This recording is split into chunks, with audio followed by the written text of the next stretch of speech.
Welcome to The Grounded Leader, Ayurvedic wellness for leaders who want to succeed from a place of balance.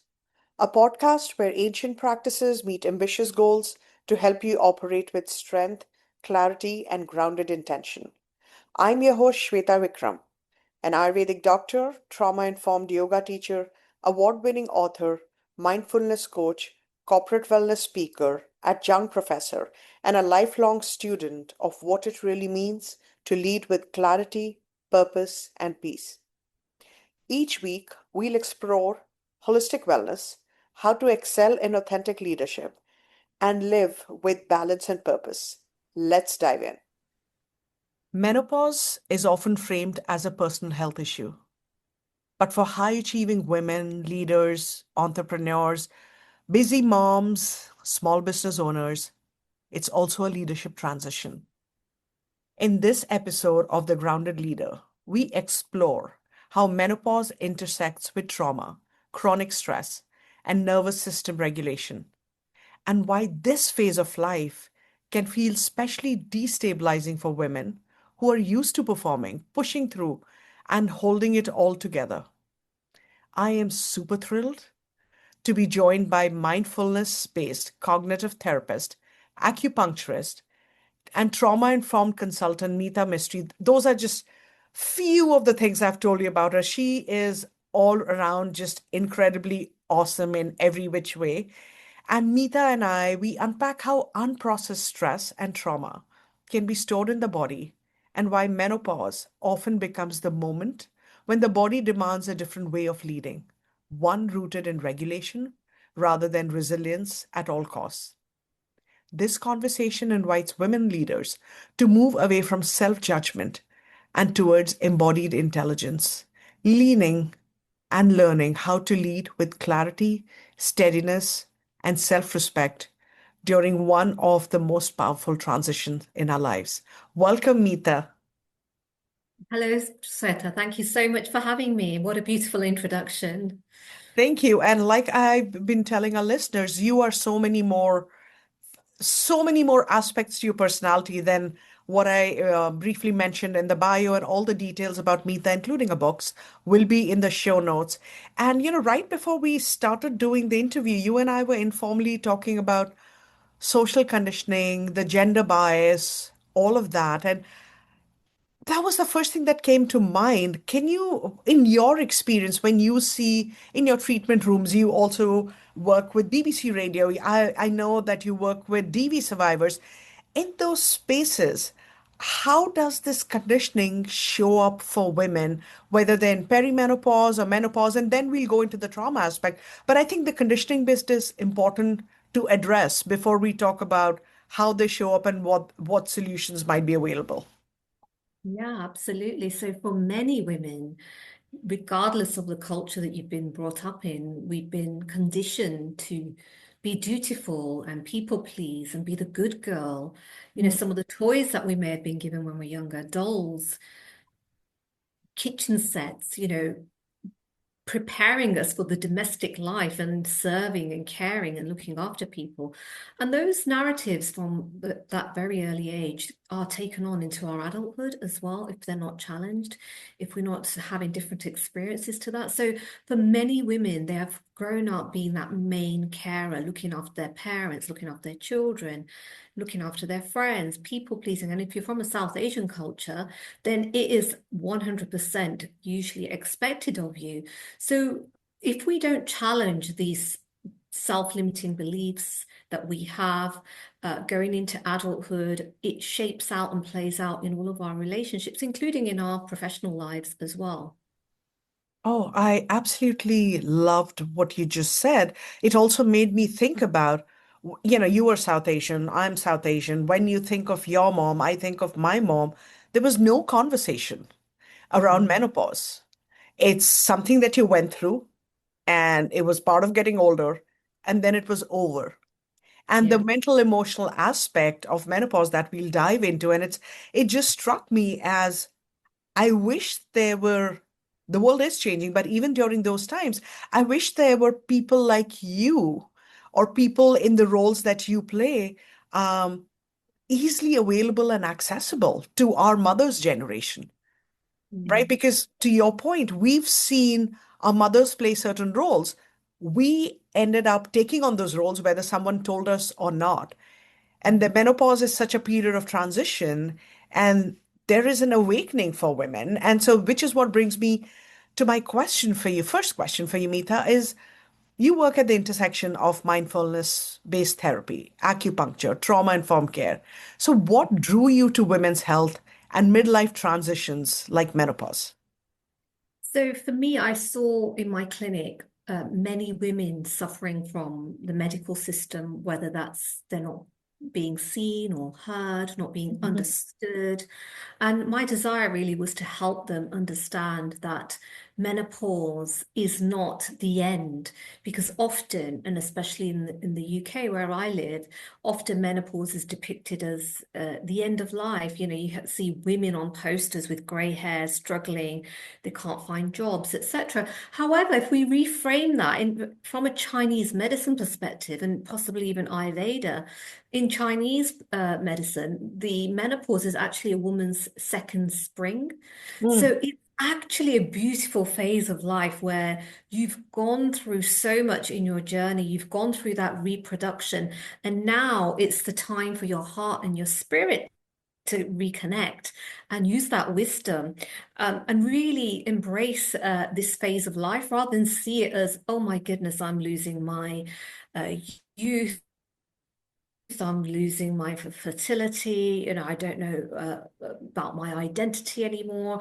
I feel different. I look different. There's lots of things that happen to women in this phase, which is all normal and it's all fine.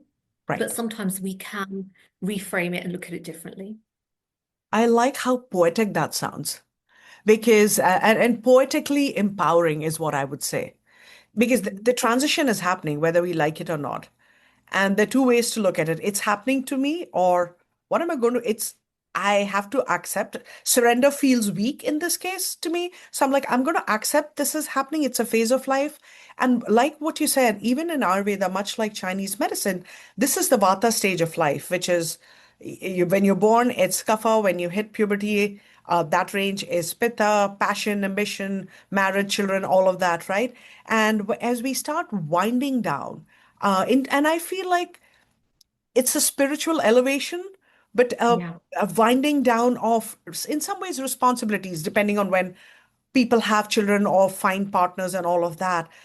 It's also like that, literally, that second wind that we talk about. It's your time to be an advocate for yourself as a woman. It's your time to focus on your nourishment. It's your time to say, no, this works or doesn't work for me. And I love you chose the word reframe because it reminds women it's your second chance at life, pretty much.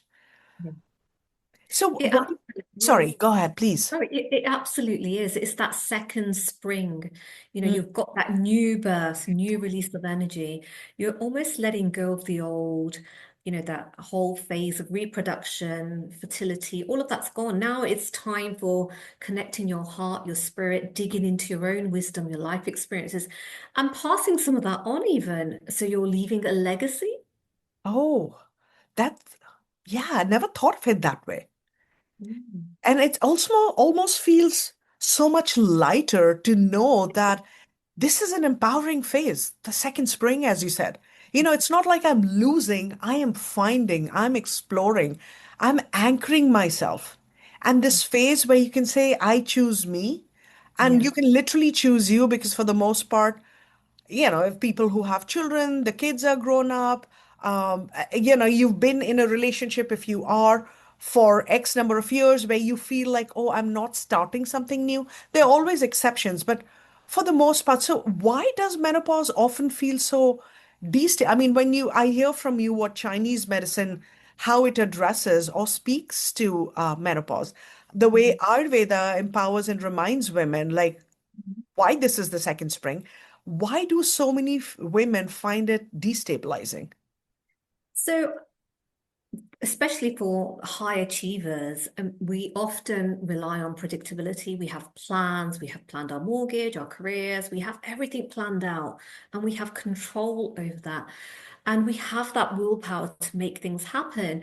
However, menopause introduces a new level of unpredictability. So all of a sudden, your hormones are doing something different, and psychologically and physiologically, there's a whole load of unpredictability. You may be suffering from hair loss, or not sleeping well, or getting hot flushes, which you can't control because often they just come up as and when. So that, in effect, is almost like an identity shift. So that is so destabilizing because if you think about it, our human brain loves predictability. We love to be in control. Then all of a sudden, we're not in control of our body, we're not in control of our hormones, and it's very destabilizing, especially when you feel you have lost that element of control and direction of your life, and you don't know how you're going to wake up in the morning, whether you're going to have brain fog in the meeting, whether you're suddenly going to forget somebody's name. All of these things that women experience as part of the menopause can be quite destabilizing because of that unpredictability. Wow. I hadn't thought of the unpredictability angle, but that's again, we have these conversations because we learn from each other. I remember meeting someone at a meeting. This was like over a decade ago, and she was an older woman. She was incredibly inspiring, really smart, very attractive. And she said to me, Shweta, you know what I miss? When I walk through construction sites, no one catcalls. And I was like, why would you want that? But she Mm, was like, when you hit that phase of life, you realize the invisibility. And I think mhm, I had not thought about it but when you talk about unpredictability, it's also people don't see you. I'm coming back to the South Asian context. Things are changing now, thank God. But when a girl was born, it was like everyone prepared for her to be married, to bear mm, children, to please the husband, to be there for the in-laws. And then mm, this phase you get to now, no one notices, like, mhm, including the woman who's going through menopause. So mm, there must be so much trauma, yeah. you know, in the body, in the mind. But when we talk about there's trauma stored in the body, what Mhm. does that practically mean? So, when trauma is stored in the body, it means that our nervous system is in that state of high alert. It never really comes down to rest. Okay. So, often people, I mean, women that I see in my clinic, they often have chronic pain. They're always constantly getting headaches and migraines and tension in their neck and shoulders. And it's often a repeating symptom that keeps coming back and they never seem to be able to release it. It's like a repeating pattern. And that's your body. Your body literally does keep the score of all the trauma that hasn't been processed, that hasn't been released. Where does it go? If you think about it, if our emotions are energy and are going through a highly stressful period in your life and you don't process all of that stress, all of the emotions at that time, where are they getting lodged? They're getting lodged somewhere in your body and it gets deeper and deeper and it just gets stored within the muscles, within the fascias. It's just there. It's at a cellular level. We are holding on to these memories. So some people have chronic digestive issues, a tight chest. It's just your way of remembering. So your body will try to protect you from further trauma in the future as well. So trauma is essentially an unfinished survival instinct. It's something that hasn't been fully processed and released. So it's got stored in our body in different places. Unfinished survival instinct. Wow. Mm, mm, And there's so much going on. It's not just end of a cycle. It's the mm, digestion, the sleep, the physical changes like you talked about, hair loss, weight gain. And I'm mm, I'm part of this group. It's all women entrepreneurs or women leaders. And every time that we meet, perimenopause and menopause, everybody's within their 40s to 50s. So those conversations come up. And yeah, unless you talk to women, I didn't even realize, like, oh, frozen shoulder could be a sign of yeah, perimenopause. yeah. And so these conversations are so helpful. And I think the one thing I've been struggling to understand on an intellectual level, I get it, but I want to get also your perspective from your practice because you bring trauma, you bring acupuncture, you bring therapy. It's so Mm. wholesome and holistic and a complete package. Like, Why now? Why does the trauma surface now for, and this is when women are at the peak of their careers, right? Look at where you are in life. Look at other women leaders I know. Look at the women badass bosses, as they call them, like lady bosses. Yeah. Pardon my French here, but it's like you're at the peak of your career. You finally feel you have some breathing space because the children might be older, people are independent, and then this trauma resurfaces. So, can you speak to that a little bit? Why at this phase it happens?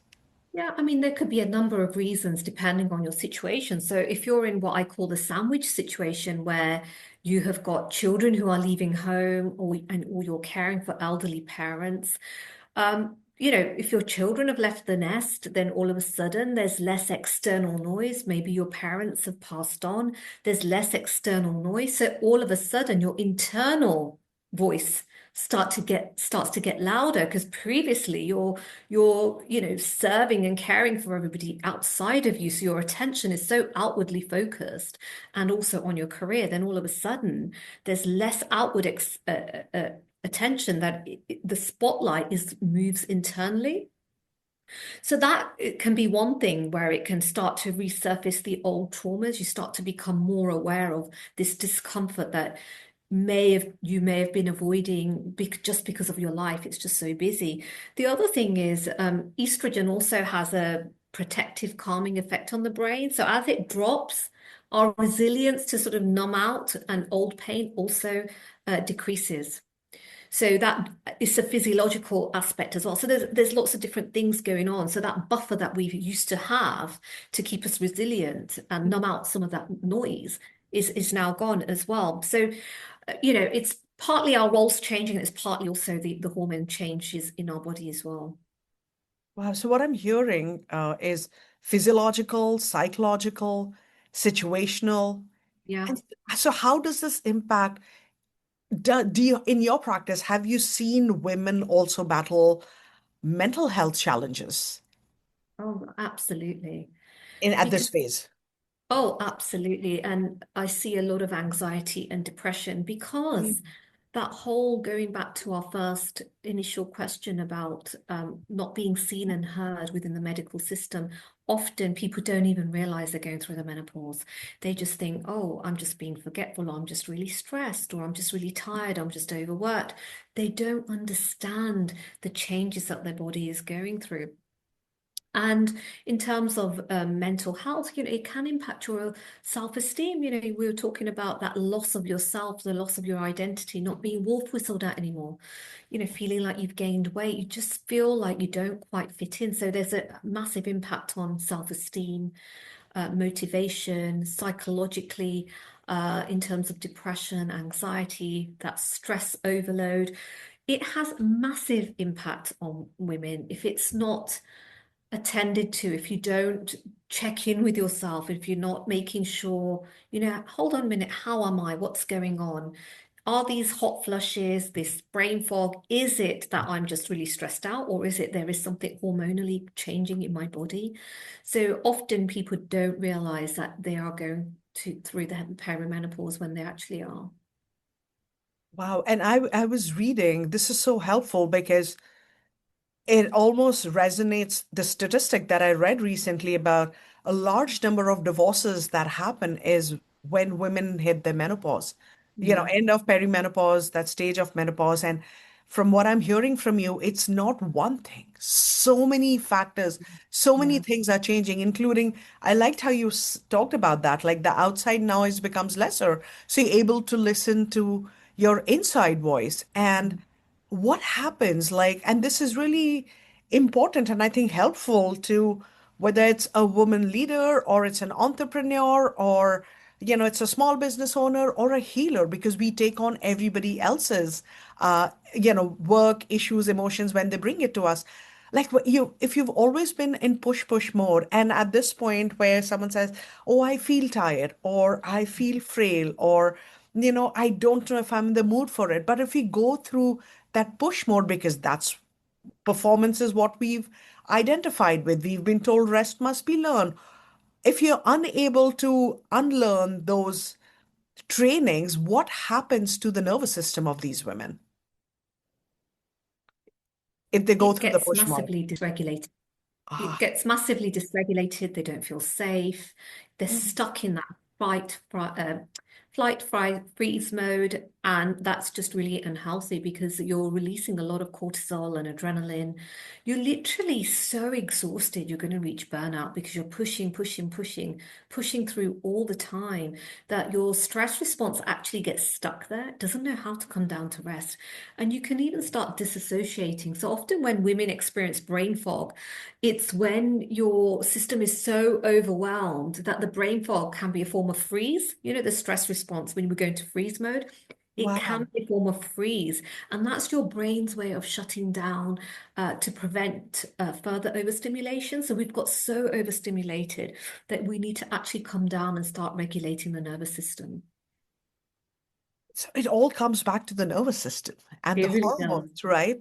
So Yeah. very often leaders, when they say, or any of us, when we say that I'm losing my edge, and this is when they say during menopause.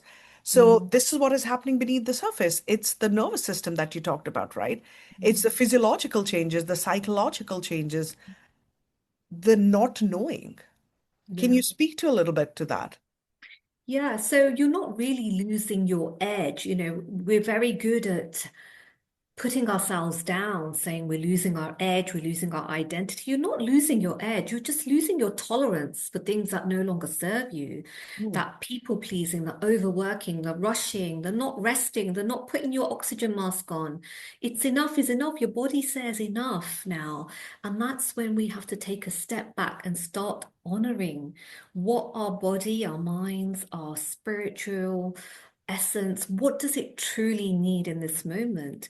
And that's what this phase really is about. It's about healing. It's about that heart and spirit connection, that heart and mind connection. So you now really want to use this second spring to really tap in to you and looking after you, putting your oxygen mask on. So that's what it really is about. It's about conserving your energy, and your body is essentially redirecting you from that external performance to now doing the soul work and that internal maintenance. So you now need to recharge your batteries because, we are in our midlife. Right. And what we do now is going to have a repercussions going forward.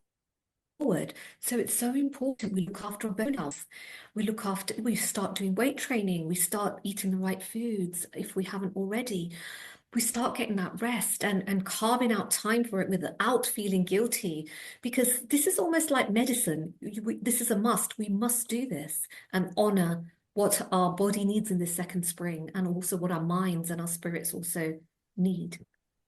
Oh, I love that. I love that you also mentioned weight training. You know, I'm a sucker for it. But I've read testimonies from women who said their lives changed in the perimenopause Mm. menopause phase when they started Yeah, doing weight training because more women, hurt themselves or die of a fall in their old age yeah, less than absolutely. anything else because if it's estrogen going down, bones getting weaker, lack of balance. And so, Mita, I love what you just shared because on a personal, spiritual, personal development, inner growth, um, it's so applicable there. But we are also talking, our listeners are very often leaders, high achievers, and Mhm. we love them for what they do. But can you also explain to us if they really don't take that time to understand the phase that they're going through? Basically, I'll break it down into the nervous system dysregulation. How would they impact their leadership, their decision making, their emotional capacity? Because, like you explained, we can't be in this push mode when there are so many changes going on. So, how would they show up at work if they don't take the precautions? You see, with dysregulation, what would happen is a dysregulated leader is likely to react Mm. rather than respond, and they're likely to react from a place of fear, irritability, rather than responding from a place of clarity and groundedness, which isn't the best. If you're reacting, if you're constantly reacting, your buttons are being pushed. Not only is that exhausting for you, it doesn't show up as strong leadership. in your role, it also has a knock-on impact then on the culture. What kind of culture are you modeling? If you're more raw and more open and embrace your vulnerability with healthy boundaries, you're more likely to create a workplace which is authentic, where people respect you. You're likely to get a lot more done, and you lead with a lot more vision and respect, rather than leading from a place of fear and irritability and shame even, because often we think we've got to be this perfect leader, do everything, be everyone, be everything to everybody. But actually, it's okay to say, actually, I'm going through a difficult phase. So if you just bear with me, I'm working on it, and respond from that place of calmness rather than reacting is a lot better for a leader in their effectiveness. I really like that because you're reminding leaders that vulnerability is a strength. It's Mm. not a weakness. And of course, we reframe, we don't walk in and say, this is what is happening, but there need to be conversation in communities with your peers in the workspaces, the way we finally now are now talking about like maternity leave and how men need to be given that leave as well, how people need to pitch in. We need those conversations in the workplace around menopause as well. It's something which is silent. It's something, and again, women who have been in those high achieving places, I'm almost thinking like menopause, just the way it's framed right now, is makes a woman feel less than. Yeah. Instead of people holding space, it's like, oh, let's not talk to her. Oh, everyone walks around eggshells. And I hear this from my clients, like Mm. whether they choose to or not, their environment oftentimes pushes them to perform because there's no one holding space. So what helps the body feel safe enough to regulate, Meeta? If you were talking to a leader or a client who is in this high achieving role and they do want to regulate themselves, can you share a tip or two, please? Yeah, absolutely. And I appreciate, if you're a leader, you're going to be busy, but you can do micro pauses and micro mindfulness. Mm. So anything that is a small rhythmic breathing exercise which anchors you. So, for example, just putting your feet on the ground, placing your hands on your thighs, and breathing in for 4 seconds for a count of four, holding your breath for a count of four, and then exhaling for a count of four. That immediately starts to ground you into the present moment. It activates your parasympathetic nervous system, which, what that is it's the counter part to the nervous system. So it starts to calm down the nervous system. It starts to regulate you, but it also helps you to tune in and check in with how you're feeling. So you don't always have to react. You can just respond. You can take a space, take a breathing space backwards, just pause and then respond, and say to your colleagues, your co-workers, say, look, can I get back to you in half an hour if it's not an immediate decision? Other things that leaders can do, if you're not comfortable with breathing, then you can even just do some touching on yourself using acupressure points. So between your eyebrows, right at the center, if you place your thumb on a point right in the middle, it's a point called yin tang, just massaging that several times in a clockwise direction helps to take you out of your head, brings you back to the present moment. Just do some breathing and just really notice what's happening. And what that does is it lowers the threat. So it takes your stress response off this high alert and starts to regulate your nervous system. And that's what we really want to do. So the other thing I would say is, every time you find yourself asking yourself, why am I failing? I would say reframe that and replace that with, well, what does my body need right now? Think of it as this internal tone change for your nervous system. So think of it, you speaking to your nervous system. What does it need right now? What do I need in this moment? Rather than sort of beating yourself up and saying, I'm failing, I'm no good at this, or I need to get this done. And why haven't they done this? When we're in these high pressure environments, it's very easy to shift into that blame mode, reactionary mode. It's really just allowing ourselves to take that step back, either using your breath, using some form of touch, even just going outdoors and just noticing the sky, the listening to the sounds of the birds, and just taking a moment to ask yourself, what does my body need right now in this moment? If you find yourself really beating yourself up and saying, oh, I'm just failing, or I can't do this, or they're just rubbish, or they're trying to push my buttons. Yeah. It's incredible. Everything that you shared, and I'm sure it's customized for when your client shows up and exactly what they need in the treatment room. But everything that you shared costs, and this might not even be a concern, but it literally costs nothing. That's nothing. And and what I mean is also in terms of time, like you don't need to change into yoga clothes. You don't need to spread a yoga mat in your office. It's nothing. It's basically taking a step back, connecting Mm. with yourself, being mindful, being self-aware. And I really loved how you said, like, what do I need? What does my body need? It's why is it that we are so compassionate as women with a 5-year-old whom we don't even know? Is that kid okay?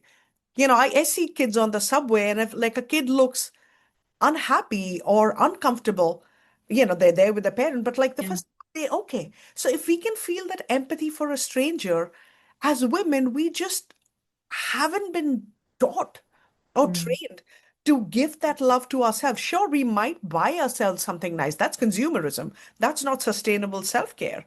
But in Mm. this case, I just really enjoyed what you said because it's just stepping out, fresh air. It's the massage that you said of, the point You between can. eyebrows. I was massaging it while you were saying it, and I was like, inside of those few seconds, it Mm. at least it brought me to the present moment, right? Instead Yeah. of thinking of anything else. And I think that in itself can be such a gift, or just owning it, being an advocate for yourself. It's Yeah. something I tell my clients to. People will not understand, not because they're mean. Everybody's in survival mode. Sometimes you have to spell it out. I need 30 minutes. Yeah. Absolutely. You have to really put your oxygen mask on first, especially in these high pressure roles where the cortisol, your nervous system, all of it's dysregulated. It's so important that we take those intentional micro pauses, no matter how busy you are, whether it's you're going from one call to another call or one meeting to the next meeting, just pause for 1 minute and just breathe. Even if it means drinking your cup of tea slowly, just do that slowly, but just honor yourself and give yourself that space to just really check in with yourself, check your internal self-talk, and just allow your body to breathe and release. Ah, you made me like, I'm like, okay, once we're done with this interview, I'm going to do that between this interview and the next call, like the micro habits. That's such a great suggestion because oftentimes I'm sure you've seen that too in your practice, Meeta, where Yeah, people, I don't have 90 minutes, but we all have like 3 minutes. yeah, And it's cumulative, right? It's 3 minutes over the course of a absolutely. 12-hour, 14-hour workday. It Yeah, matters. yeah. Well, we should be resting according to science for 12 hours a day. If you think about it, 7 to 8 of that is sleep. So where's the rest of the 4 to 5 hours coming from? So these 1 minute breaks that you do, say every hour, so you just schedule in a little meeting with yourself 1 minute for 1 minute every hour or 2 minutes, they all add up. And obviously there's different types of rest, which I've talked about in one of my books, but again, there's so many small steps that we can do as individuals on a day-to-day basis that you can build into your everyday schedule and still be busy and still achieve and still get things done. But you can work smarter without having to work harder and still stay on top of your self-care. Okay. Would you mind sharing the name of your book with our listeners? I've read Yeah. it, by the way, and it's something that you can bring with you no matter where you go. Yeah, so it's called All You Need Is Rest, and it's designed specifically for busy people, busy leaders, anybody who wants to prevent burnout, because there are so many micro pauses in there that would speak to you or speak to anybody. So we all have different ways of resting, but some of them can be quite game changing, and I've certainly seen that in my practice.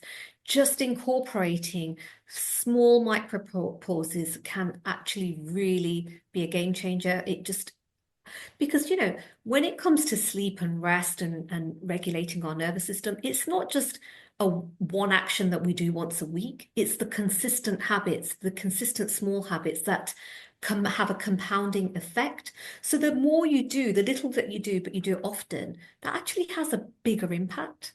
So it's worth doing it. So you don't think you have to be meditating for an hour or you have to have a whole half day of self-care. You don't have to do that. I mean, if you can, that's great. But if you can do something every day, no matter how small, that compound habit can have greater impact in the long run. Thank you, Meeta. And where can people buy it since we have you here? Barnes and Noble, Amazon, Waterstones if you're in the UK, all good bookshops and on the internet as well. Great. And buy one for yourself and for somebody you really care about. It could be a woman leader, it could be somebody in your personal space. Meeta, one last question before we wrap this up. For the Sure. leader who's listening right now and who feels overwhelmed and Mhm. not like herself, what's that one thing you want her to know about her mind and body right now? I want you to know that your mind and your body, they're not failing you. They're just communicating with you.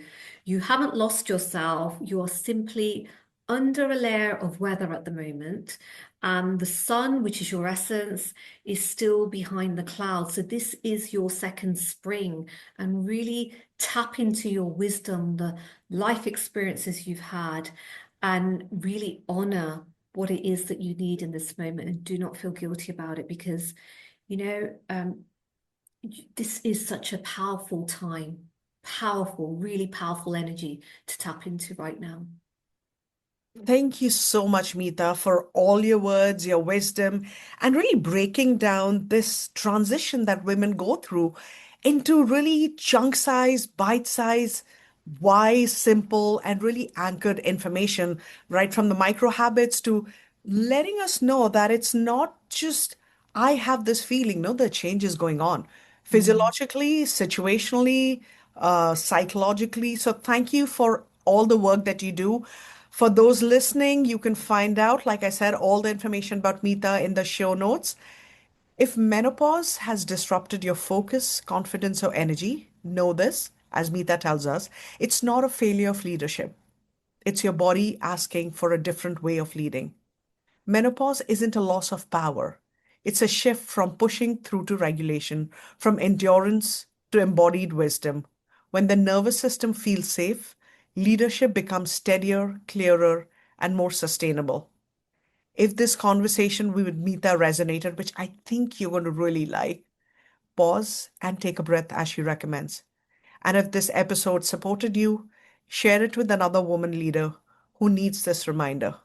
Until next time, lead gently, lead wisely, and stay grounded.